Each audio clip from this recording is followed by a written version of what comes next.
What happened inside the tunnel changed him forever. It starts with first snow over the Cheat River, late November, year 2011. The kind of ash-colored flurry that only sticks where the mountain keeps its shade. Down in the cut, where an old railroad spur once ran through Brushy Mountain, there's a brick-lined tunnel that still breathes iron and limestone like it never retired. Locals know. Places like that are older than whatever story you brought with you. The man who walked in that night was 38-year-old Thayer Mott. 2 years home from a blistering overseas contract where dawn came with a buzzer and the heat tried to erase you daily. Back in West Virginia, he did county roads, cones, culverts, sleeves, rolled exactly the way your grandfather approves of. Off the clock, he carried radios for fun, listened to the weather net the way other men listened to baseball. Thayer lived alone in a small cottage that apologized every winter for one window that never sealed right. And he had a rule: write things down and the world behaves, at least for a while. At exactly 1950, by a cheap, luminous watch whose hands never lied, Thayer stepped into the Brushy portal. He'd told dispatch Lenox Vale that he'd walk the right-of-way from Brushy to Quarry, check drains, note a small rock slide from last week, headlamp, warm white, a spare in his pocket because batteries lie. He descended the stone throat. Brick arched overhead, ballast underfoot, old rails long since lifted clean for quick money. He kept to the shoulder, counted steps, scraped slate from the crown with the toe of his boot, and wrote little facts on a card because little facts keep the big ones honest. 50 steps. The foot sound changed dry to damp. The tunnel sound, river on stone, temperature wind, steady drips settled around him. And then at 2012, something new slid in beside him. Not ahead, not behind, beside. A girl's voice. Not echo, not machine. A child's cadence without the child's confidence. First a rising vowel like someone tuning their courage. Then a single word delivered with precise hope. Thayer. Tuklo. He did not answer. In Monongahela County, rule number 1 for deep places is simple. When the dark learns your proper name, do not answer. The voice tried again. Thayer. A tiny clatter shoe to bottle somewhere along the brick. A little grit slithered down the wall. Thayer laid his left palm flat to the tunnel to tell his nerves where his body ended, lifted his radio with his right, and went bureaucratic on purpose. County Mott, Brushy Tunnel, on foot, moving west. I have a voice event. Log it at 2012. I'm not answering. Continuing slow to center. Line of retreat established. Over. Lennox came back with the calm you hear from storm spotters who've seen it all. Copy voice event. Keep that lamp honest. And if the dark tries to be clever, you be boring back. Thayer moved 10 careful steps. The story he didn't request kept coming. The floor sagged, a half-inch subsurface water chewing quietly at the bed. The left wall had the tiniest bow. A weeping drain left a snail-clean stripe. He crouched, touched the wet, tasted iron and cold limestone, flagged it, kept going. The voice shadowed him, not obedient, but parallel. Third try, it used the weapon, it had his name, and then added a confession. Even worse in a tunnel. I followed the light and I can't find it now. The hiss after the last consonant, tears. He pictured a dozen real kids from a dozen real houses. He ignored every single picture. He reached the midpoint. Roof resonance turned musical, air more stone than river, that weird acoustic almost song round spaces get. He let the headlamp rest on his boots and counted his heart twice. That's when the tunnel itself changed its mind. A long, deep breath in the brick. A liquid rush underfoot like a drain clearing its throat after months. And from far ahead, one hollow knock as if wood tapped wood in a place with no wood. County, he said evenly. New sounds, water movement under bed. I don't love the word void, so I won't use it, but the floor is considering options. I'm heading quarry side and will hold. Over. 10 minutes into that retreat, the brick made a quiet, serious sound. Only people who've been around masonry hear. mortar unlatching. He shot the lamp up. A hair-fine seam ran lengthwise across the crown, like a hand-drawn horizon. He didn't run, he left. The daylight made the world small again. He sat on a frost-etched limestone chunk and breathed until gravity stopped arguing. He waited for backup. Sheriff Enoch Pyatt arrived ex-mine rescue, slow until work begins. Good lamp. Rope in a hasty coil. He listened without interruption, nodded once like the night had finally learned to tell its story right. They went in together. Pyatt pushed a broader beam holes live where danger sits. The seam was worse. 3 bricks down, the line dropped like a child slipping while holding hands. Then the voice returned. Not Thayer this time. One word that made both men remember there was a ridge above them and an even bigger sky above that. Daddy. Pyatt went to one knee, palm on brick, like you calm an old dog. He didn't answer the voice. He addressed the wall. We're not breaking you tonight. No names. We'll bring math, shoring, and bored people who'd rather argue football than be brave. A small clatter. 30 paces ahead, standing water, a foam cup with a crescent bite drifting, ripples walking out, dying polite. They backed. They called in 2 volunteers with timbers and wedges. Inside, they propped either side of the seam so Goodwood could talk to bad ideas. Denied, the voice grew patient in a nasty way, humming, please, measuring consciences, waiting for a slip. Pyatt looked at the crew, head out. To Thayer, your report will say we stayed for the welfare check, left for structural reasons. The other reason they didn't say, the seam and the voice had begun to sound like the same thing. The county fenced Brushy indefinitely, which translated means permanently. Teenagers found new holes. Grown men found other ways to leave their lives for an hour.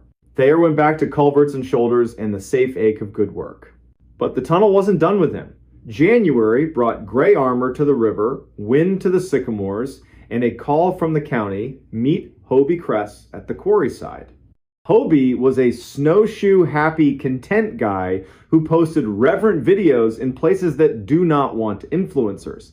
He'd filmed himself stepping 5 feet inside the arch and dusting snow off his hat like he was blessing it. The county wanted a conversation, not cuffs. Against his will, Thayer liked Hobie. Clean cut, the smile of a man forgiven by the world for 30 years. Thayer said, the brick is tired, the river is mean, the air is not your friend. For once, Hobie listened. Then Hobie said something that wiped the smirk off. Fate. Thought I heard a kid in there. Thayer asked, what did she say? Hobie blinked, just my name. So Thayer started stopping by the portal after supper.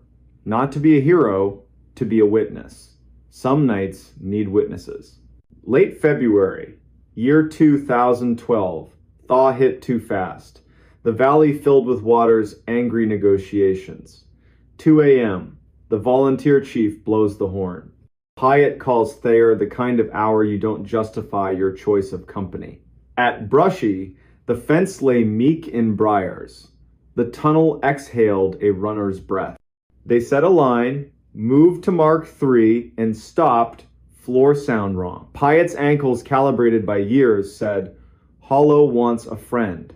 Down tunnel, a light, not theirs. Clean, white, fresh batteries, eager to please. A man's voice, Mara, Mara, honey, answer me. Then the noise rescue people know in their bones. A foot into nothing, Scrabble. A half-swallowed curse because the man believed in God and wanted his attention, not anybody else's. Thayer dimmed, angled, reached, and caught Pyatt's sleeve not to yank, to warn bones. He projected county calm over a private prayer. Sir, stop. Aim your light at your boots. We're county. We're coming to you on a line. Don't step. Don't say her name again. The man froze like a new company rule just slid down from corporate. He lifted his light, then remembered and put it back on the floor where it belongs. Thayer and Pyatt bellied the last distance. A pocket of water had eaten everything under 5 ties. A plank mercifully there bridged. They slid the man back, clipped him, and sent him out on a promise of coffee. He would later tell the paper he cried, and no one made him feel small for it. He would not tell them the name the tunnel whispered to him to get him inside. When his light was gone, the tunnel was not quiet. The voice came one last time, not the child, or the child, upgraded for cruelty. Your father called for you, and you did not come. Pyatt closed his eyes by reflex, opened them on purpose. Thayer didn't move. He thought of a fluorescent desert overseas, a generator droning in 2 notes you can hear through walls. He thought of a high school hallway where the light always flickered and a teacher never once guessed what he might be good at. He thought of his mother laying a dish towel over biscuits she couldn't afford and doing it anyway, because sometimes a boy needs to see abundance he didn't earn. He radioed in a voice that knew how to hold a line. At seam, water in bed, void under ties, 10 to 15, past Mark 3. 1 civilian retrieved. Tunnel practicing party tricks. We are leaving in a walk. After the flood signed its name and crews policed the driftwood, small pieces that look like birds, big pieces that look like law, the county rebuilt the fence, bolted the sign, and kept the order permanent. The tunnel stayed. The voice, if it stayed, learned boredom, because this county does not answer. What the tunnel changed in Thayer wasn't superstition, it was speed. He started talking slower to people who live half their lives in the dark. He learned to stand on the downstream side of a bad decision, so if someone ignored a fence, his body'd be where it needed to catch them. He untied his boots on the porch, not the kitchen. Thresholds matter. Spring, the county finally replaced that chronic sycamore. A woman, Hetty Dockery, knocked on Thayer's door with a box of rooted maple slips and a photograph from her father's desk. A girl in an expensive dress and a useful coat gone since the 1970s. Hetty asked if he'd go with her to the portal and speak the name once. He didn't correct her, he went. She said the name. The tunnel gave back a sound like the end of a hymn key change. No organ. On the walk down, she stepped steadier than on the way up. Thayer married late. A nurse whose laugh lingers in rooms after the door shuts. They bought high ground, a porch that never needs apology, a basement that never needs courage. Some nights he writes 2 lines to keep the past small. The tunnel is still there, I am still here. In church, when a baby cries during a hymn, he doesn't wince.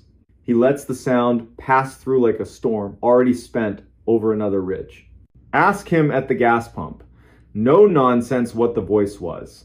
He'll give you the closest truth he owns. The dark repeats whatever it hears most.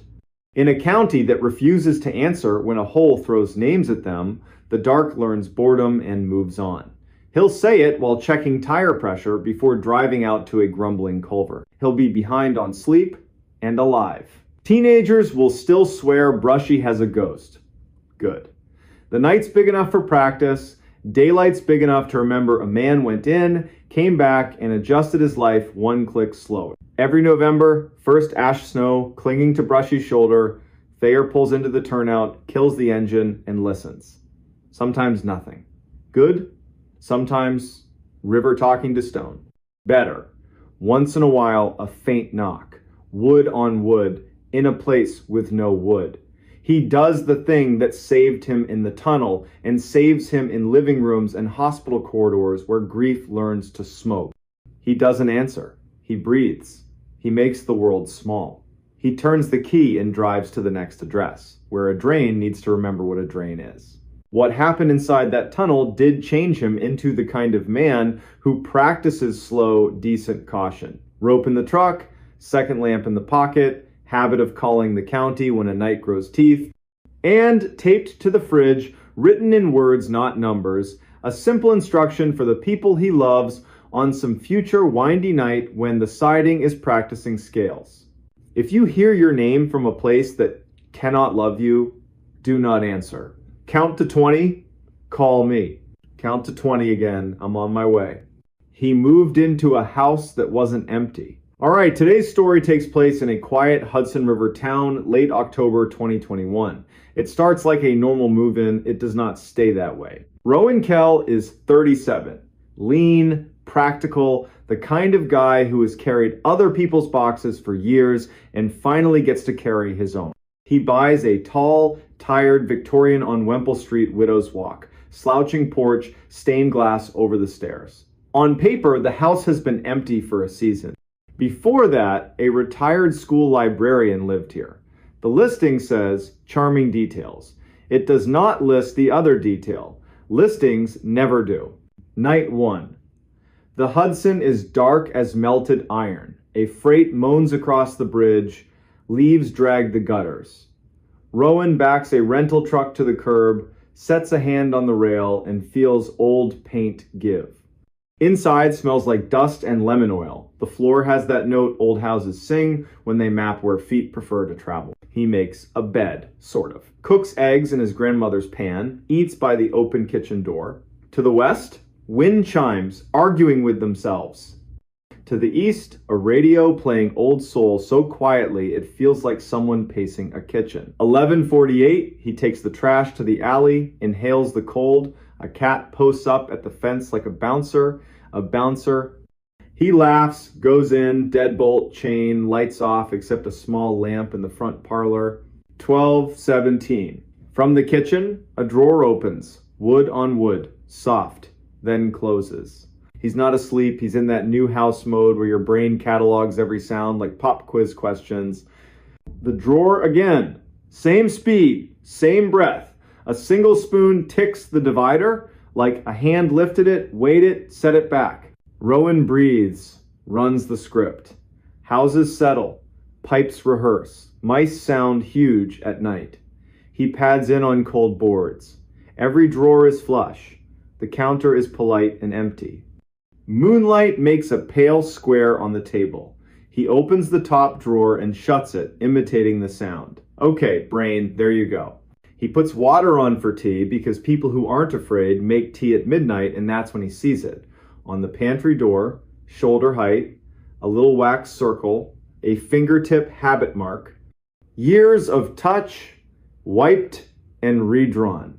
Not fresh, not ancient, just used. Morning is chores, locks, heat, chimney. The locksmith, Nate, admires the old brass and swaps the cylinder. A neighbor shows up with a casserole wrapped in a cherry towel. Her name's Avril Peak. She bakes when weather thinks too hard. She mentions the librarian kept hours you could set a watch by and casually says, if the attic fusses after midnight, check radiators before raccoons. These old girls bang. After lunch, the house tells him a secret. In the coat closet, his elbow finds a seam. He presses. A narrow panel sighs open steep servant steps between pantry and the back corner upstairs. He shuts it, opens it again, because that's what you do when a wall suddenly becomes a door, and dusts the threshold to see if anything uses it later. That night, the river breathes colder. He writes a list at the kitchen table. 12:20. Toothbrush in his mouth. The dumbwaiter slides 2 inches and stops. Rope creaks, goes still. He watches the pantry door in the mirror until the fog clears. 1:44, he wakes to the smell of toast. The toaster is unplugged. He quietly laughs at himself and rolls over. Day 3. Riverwalk, hardware store, Goodwill drop. He returns at 4 and through the frosted front glass sees a shaped shoulder, hand step back.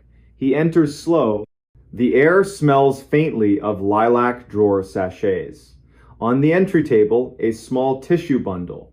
Inside, a brass key, smooth as a worry stone, stamped with a single letter B and a scratched number 1. Not one of his. In the kitchen, a thin line of flour has moved, like a cup was set and lifted.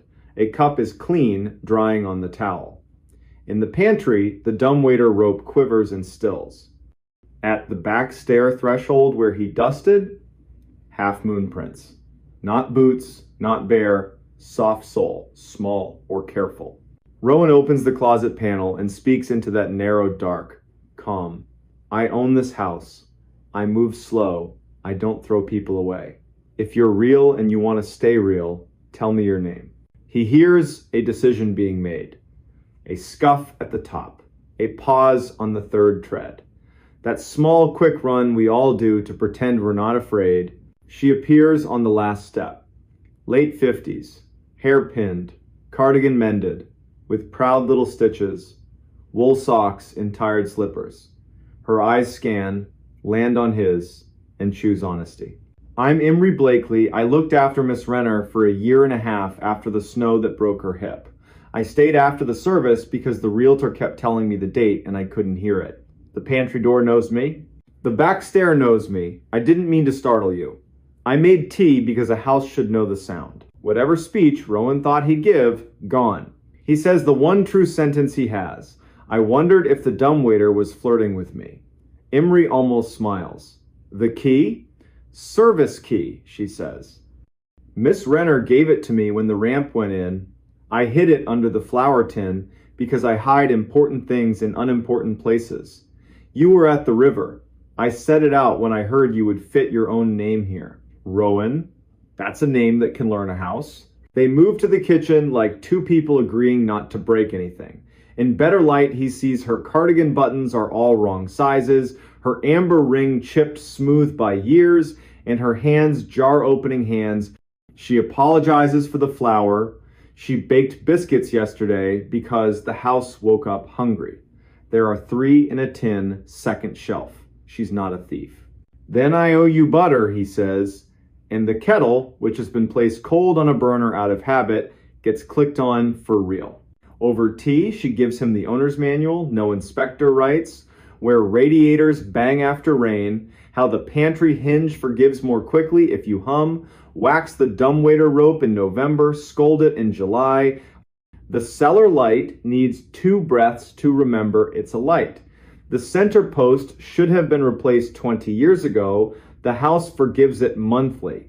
The drawer, top right, always slides back a spoon's width. Miss Renner kept a rubber band there because elastic keeps secrets better than a latch. The sound he heard was the spoon settling. The house was pointing at the elastic. Imre stands. I'm in your way. I meant to say goodbye and got embarrassed. I'll leave by the back stair. I'll leave the key. If the pipes talk too much, call. Rowan surprises them both. Stay for supper. Averill brought a casserole. I repay towns by eating what they hand me. They eat coats on because the heat schedule's still formal. Imre tells small, dignified stories. Miss Renner sang morning hymns without believing because habit and comfort share a coat. The back bedroom, under the little eave, wakes early on snow days. Whoever sleeps there will always beat the plow to the first cup. The cast iron sink has a comma-shaped chip, permission to keep going when a sentence seems finished. Before she leaves, Imre asks for a plain blessing. Not church, just something to keep people from sharpening themselves on the wrong edges. She closes her eyes, breathes once, and says to the floorboards, "We will act like neighbors, even when we don't believe in that word. We will be dull when the house asks us to be dull. We will answer with our bodies only when we are sure our names will be kept. We will not talk to empty rooms about the wrong things, not after dark." The panel closes on her shoulder. The quiet that follows feels chosen, not imposed. Rowan drops the service key in a little dish by the door. Tools like to know where they live. Weeks pass. He learns the wall of stained glass catches fire at a certain hour. He files a note with the county to acknowledge the back stair and the title. Some arrangements need paper when a house changes names. He returns Averill's towel with a loaf of something he hopes counts as baking. Sometimes he finds signs of Imre that aren't mistakes. A box of matches where there weren't any, a clean cloth folded where he'd left a crumpled one, a tidy list on the underside of a pantry shelf, wax rope, check lint trap, tuck draft snake. He writes thank you in the margin with a dull pencil. Late November, Averill appears with a county inspector who measures politely and asks the best question a bureaucrat can ask. Does this panel count as a door or a hatch? Rowan says it counts as a secret that deserves to be acknowledged. The inspector actually writes that down. That night, the wind returns with a dry old paper hand. Far on the river, a horn pulls a long, low goodbye that never is. At 1:44 in the Eve bedroom, Rowan wakes and listens. Radiator tap, dumbwaiter's shy inch, the spoon's little settle, a jar lid pop like someone forgot to loosen it. He smiles into the dark and whispers the rule he's learned here. Not answering. Not tonight. In December, the first snow is generous. Rowan learns to broom the steps like porchmen do, always pushing to the same drift, so it learns its place. Imri leaves a cream card with her new address. Basement studio, window facing a black walnut, part-time job at the county historical typing ledgers, saying names out loud so they don't think they're finished. She asks one favor. There's a trunk in the attic. Miss Renner's aunt, Minta Thorne, kept a diary for 50 years, careful and mean in the best way. The family would like the trunk if it can come down without swearing at the rafters. They climb the front stairs on purpose. The attic opens with paint stick reluctance, then generosity. Boxes are labeled in a librarian's hand, winter scarves, not this one, photographs, country cousins, bird journals, 1980 to 2010. The trunk waits under the peak leather straps, tack heads like stars. They don't open it. Not yet. They carry it down between them one step at a time, like moving a sleeping parent. It rests on folded towels in the hall overnight because old things deserve a chance to decide to be seen again. Next day, the niece Lorna Vetch arrives with grocery tulips and a cake. In the parlor light, they lift out muslin-wrapped books, a cloth bag of buttons, a county fair postcard for a totally average pie that still won a ribbon, a small silver bell on frayed red ribbon, and 3 glass marbles that for no reason never lost their shine. They leave the bell and the marbles. The books go with Lorna. She cries. No one apologizes.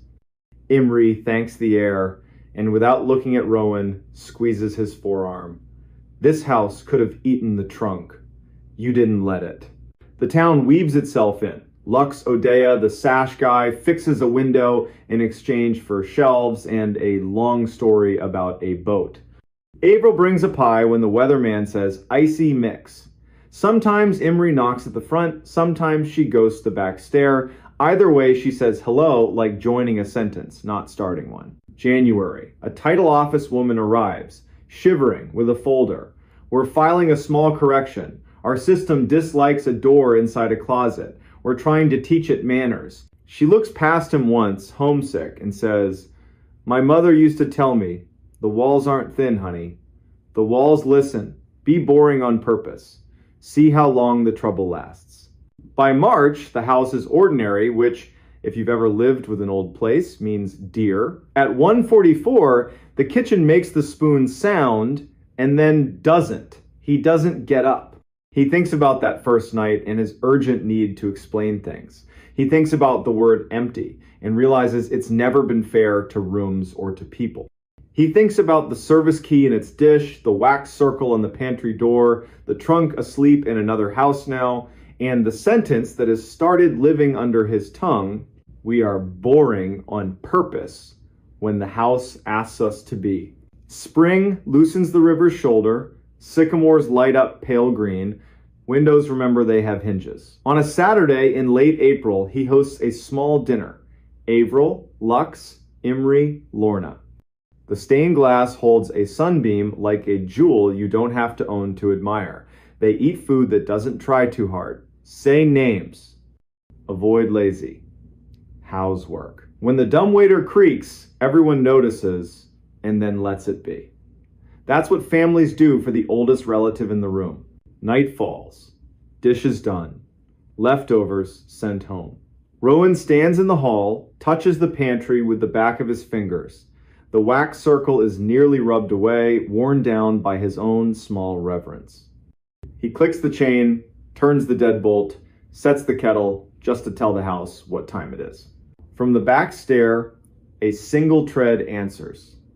Not a knock, not a warning, just wood on wood. Patience. A place teaching a person to hear the difference. Rowan doesn't ask who. He doesn't answer. He folds the cherry print towel and tucks it in the drawer where Elastic lives. He breathes in, breathes out. The night listens back, and it does not feel empty at all. The door in his basement wasn't there yesterday. Late October, year 2018, West 73rd Street was getting shoved around by that lake wind, long, hard gusts that make whole blocks clench their teeth. Rain ticked the gutters like pinball. Inside a brick duplex that still smelled like plaster dust and stubborn varnish, a 37-year-old hospital electrician named Callum Brenner was doing what he did most nights. Fixing his future with his hands so his head didn't wander. Callum had bought the place in June, ripped up carpet in July, learned the patience of plaster in August. By September, he could ID every pipe by sound. The furnace, original to that era when guys wore hats to breakfast, cleared its throat every evening like an old smoker, then usually behaved. Widowed at 33 by a soft word doctors hate, Callum had decided you can outwork the long hours if you give them a job. His job was this house. A blue notebook on the kitchen counter held the list. Beside it sat a chipped ham radio mug, Coil Me Maybe, that he pretended not to like. He'd been in the basement 100 times. It was a good basement by neighborhood standards. Poured walls, old coal chutes, mortared shut in the 1960s. Work sink with a stain shaped exactly like Michigan. 2 doors down there, one cream painted into a porch cubby full of sleeping paint cans, the other a janky plank into a crawl space where the October Mice Union held meetings. He knew both. He'd made peace with both. He had not met the third. At 21:42, after losing an argument with a breaker and eating dinner like a raccoon at the counter, he headed down to relight the pilot. He liked that moment, the polite click, the soft whomp winter delayed by a thumb. He rounded the stair, set his phone on a joist for light, looked up, and stopped, like someone was dimming him instead of flipping him off. There was a door in the west wall. Not a door he must have missed. Not boxes stacked weird. He'd scrubbed that concrete in August with vinegar and a bad attitude. It had been wall. Now, it was a door, same indifferent cream as the other trim mortise latch, casing with the exact roller lint pimples from some distracted owner 3 tenants back. A strip of blue tape was slapped across the brass like a utility tag. It even crunched under his knuckle when he knocked neither hollow nor solid. A hotel of a sound, Callum said it out loud. Because good rooms appreciate honesty. That was not there yesterday. The furnace clicked, caught, and steadied as if proposing a trade. You let me keep one mystery, I'll give you heat. He stared at the tape. It said utility in tiny letters and a number no department in Cleveland uses. Upstairs, he wrote it in the blue book. Wednesday, late October, year 2018, new door, west wall, basement. He made coffee he didn't want. Then he called the one neighbor who knows the right nouns for the wrong problems. Genevieve Trask had worked 30 years in the bus yard parts department. Even her dog, Primitive Pete, followed house rules like a union contract. She'd been on West 73rd since the streetlights still rang like bells when they got swapped to sodium. Callum asked if she'd come tell him whether he'd just lost a fight with his eyes. My pleasure, she said, like someone who's risen for worse. They went down. Jen stood, silent, 10 seconds flat. Then, measuring flour careful. That was not there yesterday. Primitive Pete sat, lifted a paw, set it down. The blue tape didn't peel when Jen tested it. The brass under it was guilty clean, like it had been avoiding hands for months. She put her ear to the wood, jaw loose like a piano tuner. The worst kind of quiet, she said at last. Not a human, not a machine. Something that learned to be polite, living next to both. They left it shut, played a hand of gin upstairs. Jen insisted on losing gracefully. Callum walked her to the gate, watched Pete joy inventory the night, and because tongues check, bad teeth went down for one more look. The thing stayed a thing. In the morning, he called the utility mark line, contract inspections. They'd swing by Thursday unless the wind ate their schedule. and Otho Dwyer, night maintenance at the hospital. Collector of left-handed screwdrivers, saint of simple machines. Otho showed at 1910 carrying a case that looked like it should say violin and didn't. Scope camera. He slid the head between casing and wall. The screen coughed up gray concrete, then darkness with the smoothness of air and the meanness of a throat. Some jokes take too much setup, Otho murmured, brushing the tape with the back of a finger. Tastes like municipal lie. They didn't open it. Otho poured exactly one finger of rye and told the story of an elevator that grew a sense of humor in a humorless building. He left the scope. Callum slept on the sofa because the living room had windows and the basement didn't. He dreamed of blue tape, a polite click, and a nurse's voice saying, "Not yet." Thursday, 14/27.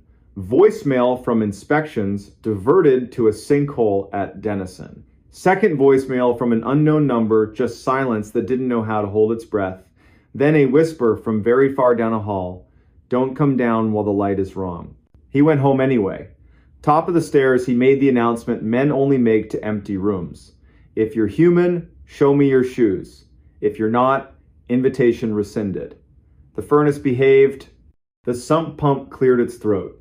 He set a carpenter's lamp on the floor to make a small, honest city of light, and with a stub of chalk he drew a line along the bottom of the door. If you can't make sense, you can measure. He knocked once. The sound came back too soft. He pressed his palm to the panel, neither warm nor cold.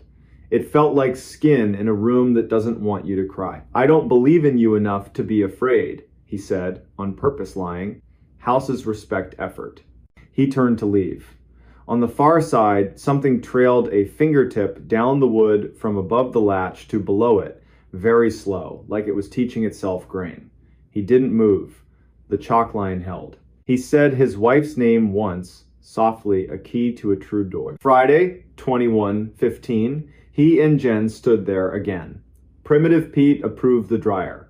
The tape had a new diagonal crease, like a latch lifted, then politely reset. Jen hovered her hand over it like a candle. "You are not the first house on this block to breathe into the wrong room," she said. In 2006, during the epic flood, the city dug out the storm line in the alley and found an old brick run, Prohibition beer, and better stories. They sealed what they could see. They did not seal what refused to admit wanting sealing. That's where the undertalk lives, she said. Not your house's fault, it learned the language. Not yours for hearing it. We lean a chair and don't make introductions. Be here at 10 with coffee and a man who likes rules, Callum said. She brought the sheriff.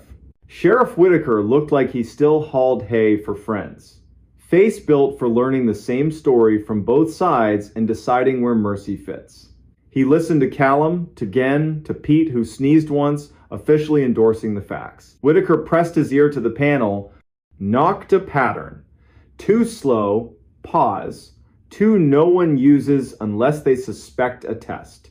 The door answered, one slow, three quick like it understood and preferred to show off. We're going to treat this like a person who talks too much and too sweet to a child, Whitaker said. No drama. We don't answer. We call boring people with rope courtesy over magic. At 10:50, Building Inspector Ninette Polk arrived, clipboard, caution tape, and two public works guys who dig with shovels and silent. She measured, tapped the concrete with a screwdriver, jaw loose, head cocked. Double wall, she said. Face wall. Behind it, not wall. Behind that, not our business yet. The plan, open the outside from the alley, look at it like breakfast. If breakfast looks like sin, you eat elsewhere. By noon, the alley had a careful hole. Brick, then more brick, then a slump of coal pretending it wasn't old. Ninette rolled her light into the throat beam, sliding along clay to a small cleared space. A tin cup, a folded blanket whose corners remembered hands, a stone pile with soot above it, a fire where fire made no sense. We've had squatters, she said. We've had people who didn't choose to be squatters, and we've had tunnels that confuse maps. This is a little of everything. Whitaker braced a gloved hand on the edge, leaned without betting his weight on anything foolish. At dusk we come with 2 more bodies and a rope round my waist. We stand in your west room and say hello in a voice that can't hurt anyone. He took his pen and signed the blue tape, 10:16 on a Saturday. No underline, no smiley. Dusk. The wind inhaled and held. 3 across at the bottom of the stairs. The house delivered 1 timid knock, then, like it decided it needed a new tactic, went silent. Whitaker tied his rope to an old ceiling ring, laundry duty in another life, double knotted. He laid his palm on the tape, talked to the house like a dog flirting with a bad idea. We are not setting our tongues on this latch tonight. They moved the chair, lifted the latch without breaking the tape. The door opened a finger's width on its own resistance. Air came through at the temperature of old apology, coal, and long rain. His shoulder light showed a low brick run, 4 courses high, then a gap all along the top like the mason knew better and got paid by a man who didn't.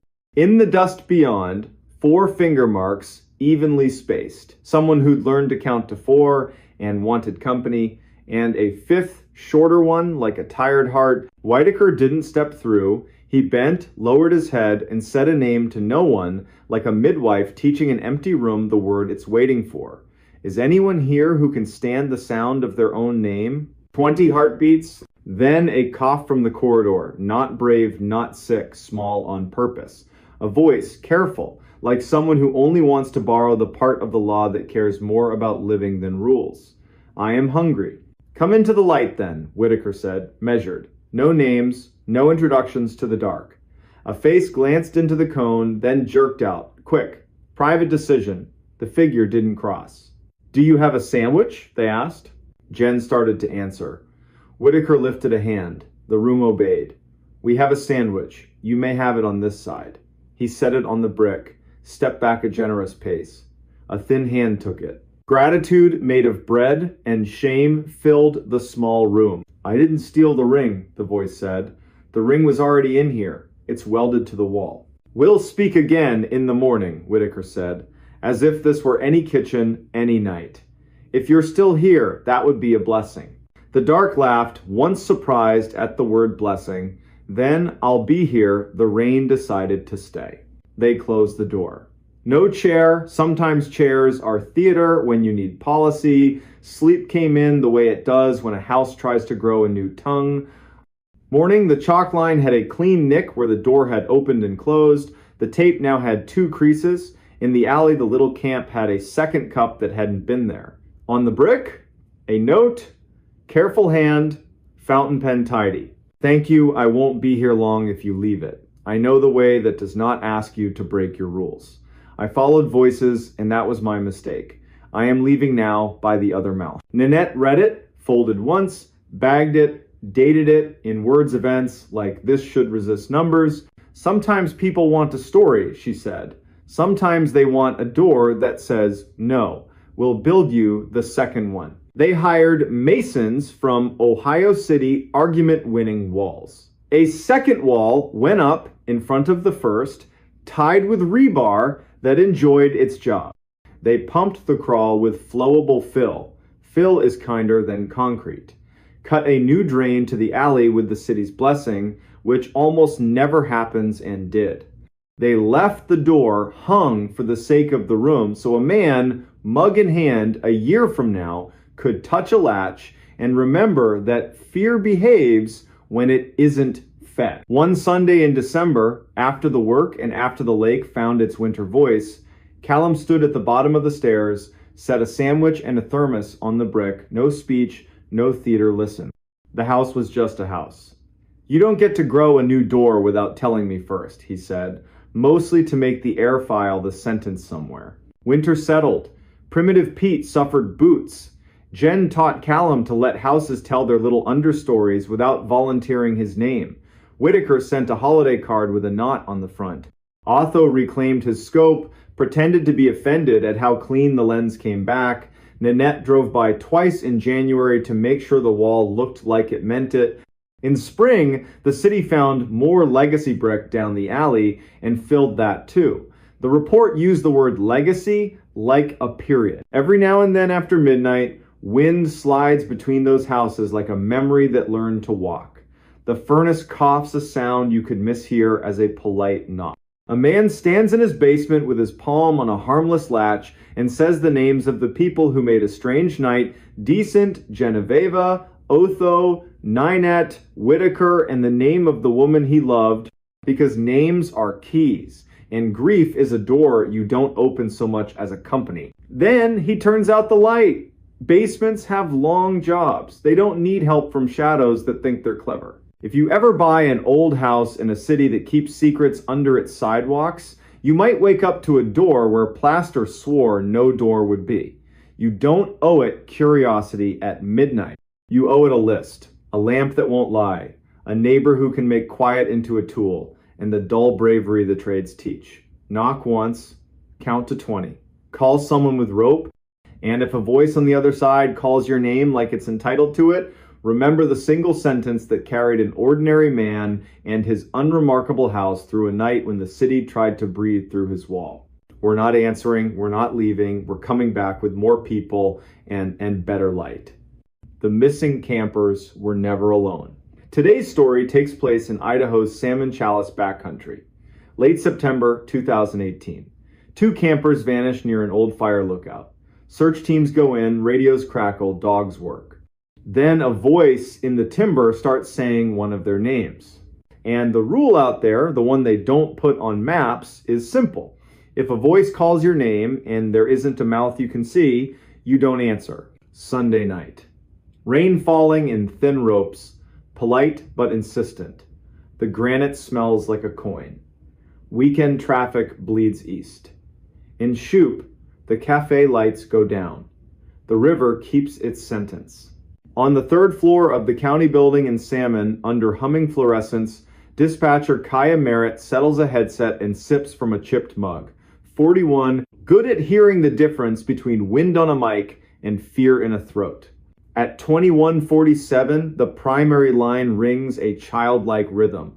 Kaya picks up a careful male voice. I need to report 2 overdue campers, my cousins. I'm next to their truck at the Loon Creek turnoff.